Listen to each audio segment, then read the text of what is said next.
Stacey Ann Chin said to strategize.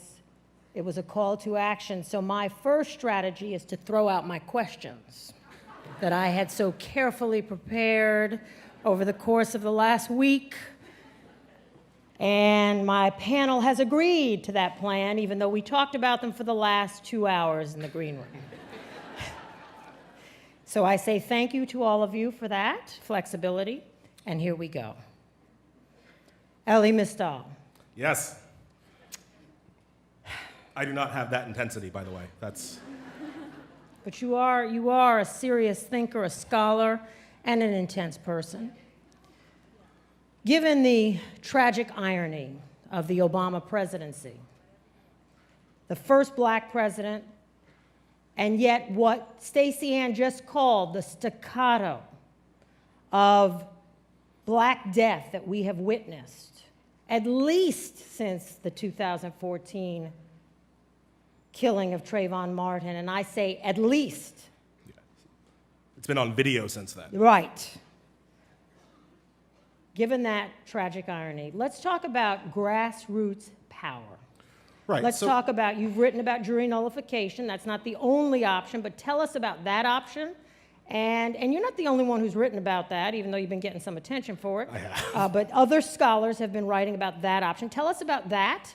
Tell us about ways in which we, lay people, can take power at the grassroots, everyday level as we move forward in 2017. So part of my question is, how desperately do we want it? How desperately do we want to protest? How desperately do we want to make this point that it's unacceptable for white juries to refuse to hold their cops accountable when they commit crimes? As we know, it is basically impossible to get a cop convicted of brutality in this country right now. And one of the reasons why that's the case is because white juries, when they have the power, either in the secrecy of a grand jury room or in the publicness of a jury trial, there seems to be always one, at least, who simply refuses to convict, who refuses to hold the cop accountable.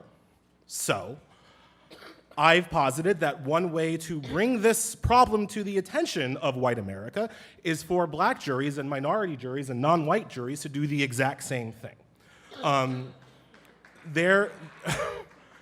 There is, once you are in the jury box, that is a basic application of power. You and 12 of your friends get to decide whether or not somebody is going to be held accountable for a crime. I posit that if black jurors and non-white jurors simply refuse to convict on a few crimes, white people would notice that. Even well-meaning white jurors. Even well-meaning white people refuse to convict, people would notice that. You know, can you imagine living in a world where you couldn't get a conviction for against the guy who steals your car, or who breaks into your house, or who, does some other kind of petty crime? Imagine not being able to convict that guy simply because black jurors refuse to be a part of this system anymore. You'd have to do that. I looked at it, if you did that 10 times, all of a sudden, people would be very interested in how juries are picked. And say a little bit about how this intersects with our mass incarceration system, which is waiting on the backs of black and brown people. One important thing to remember in a city like New York, the vast majority of cases, 80% of cases, are not going to have a trial. They're going to be pled out. And they're going to be pled out. Sometimes the people will have been guilty. Sometimes the people will not be guilty, but feel that they have no other option but to plead out and take a shorter sentence instead of risking a trial. Again, you start jury nullifying just a few of those convictions, and now the thousands and thousands of people who are willing to plead out now suddenly have an option of going to trial, and that gums up the system. To put some real numbers on it, in New York City in 2015, the last year we have statistics for, there were only 500 full-on criminal trials that went to a jury verdict. There were 20,000, 30,000 cases that pled out. So the system is not designed to handle those 30,000 cases. If you make people feel like they have a chance at winning at trial, suddenly those 500 cases go to 2,000 cases, 4,000 cases, 10,000 cases. The system stops. The system grinds to a halt. The system now has a problem that it has to deal with. Okay. And this is about a system that is not recognizing people's humanity, a micro, our inability to recognize people's humanity in the plea bargaining system. I say micro because if you're the person in the system, you feel like a very small person. I used to be a public defender. But now I want to come to the macro, and I want to talk about this election. So, Okay. Commissioner, is this, on the macro level, was this white lash? You know, we talk about black lash, backlash. Was this white lash? Were people reacting to, and I mean white people, reacting to 8 years of what they perceive to be black power in Washington? Well, it's a hard question to answer. I will say a few things. One, in this election, the rhetoric was so sharp, and it was sharp against almost every group that you could imagine, and at every step of the way, right?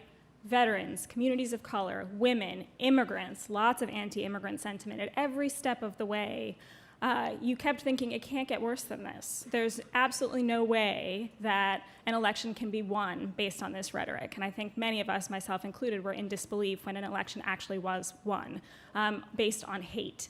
And that is really one of the, I think, strongest themes that came out of this election.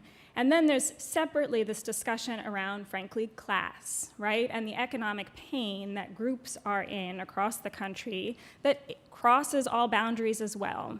And somehow those two came together in a way where now we're talking about whether this is a sort of statement by, groups of low-income white folks, a kind of white lash. I actually think it's more complex than that. I think that there is dynamics around class and the economics of this country that we have to confront fundamentally, and that affects us all. And then the fact that there can be some people who, unfortunately now one is the president-elect, can take advantage of that and start drawing boundaries and start building walls, literally and figuratively, amongst us. That's something we have the power to push back against, both things, but really it's that rhetoric that I think was able to really push forward this agenda. But is part of it that when we talk about class and the use of anti-immigrant sentiment, anti-black sentiment, anti-women sentiment, Muslim, anti-Muslim, I could go on, is part of it that sector, those white people, lost their grasp on the American dream. And felt poverty in a way they had not, I'm thinking of coal country, of course, felt poverty in a way they had not felt it before, whereas many of us in other sectors of the American economy had long felt that, had long struggled with that, were not perhaps as surprised by that feeling of struggling to achieve the American dream because that dream had never been fully realized by our community. I think that's absolutely right, but I will also say this. So for the election, I was in Florida, door knocking and doing Get Out the Vote, and was in sort of staying in a community that was slightly more affluent. And I saw only Trump signs. I did not see Hillary Clinton signs. And so it's interesting to think about whether this is just the kind of white lash of experiencing the loss of the American dream, or if there's something else that's going on here that's also lifting up anti-woman, anti-Muslim, anti-black, all of the anti-immigrant sentiment that we've seen. Somehow it came to the surface. And that's I honestly don't understand how that happened, but that's really what won the day. You're giving me an idea for identity questions toward the end of the day today for our final panel. But I want to ask. We were going to originally start this conversation, Eljoy, with you. Yes. But I couldn't because of that powerful poetry performance. Yeah, and I'm glad that we followed spirit. We and- followed yeah. spirit, but I want to come back to you, and I'm getting my warning, but I'm going. Because I want to come back to you. Brian's panel was about history and Dr. King and the 50-year legacy. We've had 50 years to consider the legacy of Dr. King. President Obama is still in office, and people are already talking about President Obama's legacy. And I started out with a question here about this horrible juxtaposition. And I'm asking about white lash and black backlash. Can we assess the Obama legacy yet? Can we truly understand fully any president, let alone our first black president, yet, when the man hasn't even left office? We have 5 days, right? We have 5 days left to go. I actually don't believe that we have the distance and the time to evaluate the administration and his presidency in its full context. Certainly there is immediate reflections, and certainly tying the messages and themes that even this event says, which was focused on one of his last texts on where do we go from here, Dr. King's last text. And it's interesting, the immediate reflections even of that text got mixed reviews. Right? Immediately afterwards, the commentary about the book and about the text was that Dr. King was out of touch with the movement and not following and will no longer be a leader, because of this text where he's talking about an economic message and of black people particularly joining with other people of a working class and poorer class, coming together and challenging America's power structure on economic opportunity for all. And so then the attack was, oh, well, he's not the leader now. You got these major things passed, and now you're talking about economic issues. You're way out of your depth, right? We have the same thing even evaluating the civil rights movement. We have now this fantasy and this lore of the civil rights movement now following 50 years, but in its immediate, right? Dr. King and John Lewis and all of those weren't considered the great heroes that they are now. They were considered troublemakers in their local states and in their local, there was a difference, right? Now we have distance and we can talk about them in full context. So we don't have that full context, but there is an immediate reflection. There is the immediate of what got left on the table that the president wasn't able to do that would concretely affect our communities on a daily basis, right? But there is this correlation between Dr. King and President Obama of their vision and their belief in hope. That was a central theme of this text of Dr. King's and also of the president's campaign message. They both shared this fundamental common belief that despite the vile experiences that they both had in the present time, that they believed in the experiment of democracy and of the constitutional promise of America, that even if I don't get to experience in this immediate term, that down the line I have faith in the people, that they will recognize their power and their individual and collective power to come together and change America. Because we have not yet realized, this country has not yet fully embraced democracy or embraced this full constitutional promise until we recognize our power within this structure and push it to be what it claims it needs to, what it should be.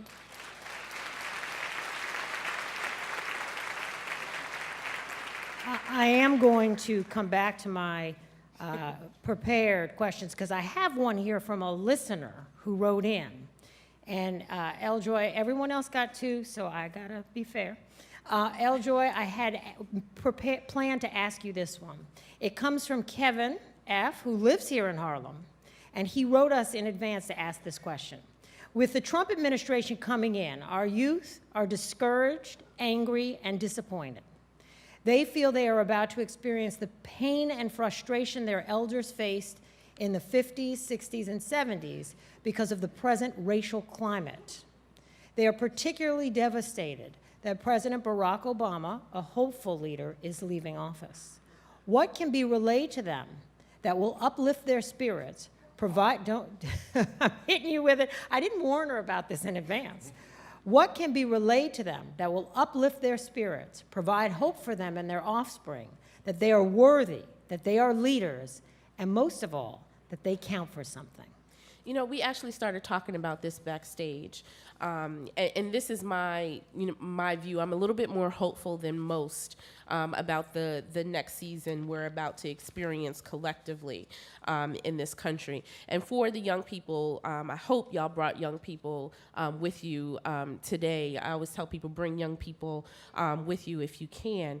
I would say to young people, and I'm continuing to say to young people, to empower them on their power in this democracy, to give them the tools, the education, the civic education that they need in order to make change, that the change that they are looking for, the different things they want to see, not only in their neighborhoods and larger community in this country, comes from them.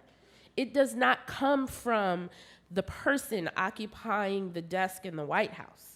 That is not the power of this country. The power comes from each one of us individually and collectively. And so what I want to empower, to give to young people is that sense of empowerment. I want you to walk around empowered and entitled, not at the diminishing of other countries and other cultures.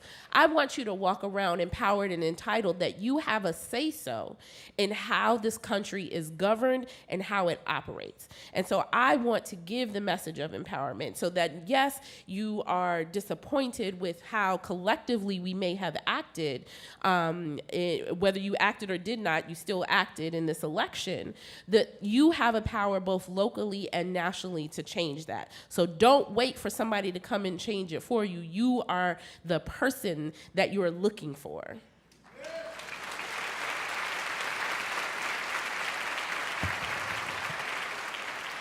We do have young people here today. We also are streaming, and we will be replaying parts of this tomorrow on Brian Lehre's show at 10 a.m. So there will be plenty of opportunity for young people to hear that message. You will also have an opportunity to hear all of our 3 panelists again a little bit later in the program. But for now, thanks to L. Joy Williams, Elie Mystal, and Commissioner Agarwal.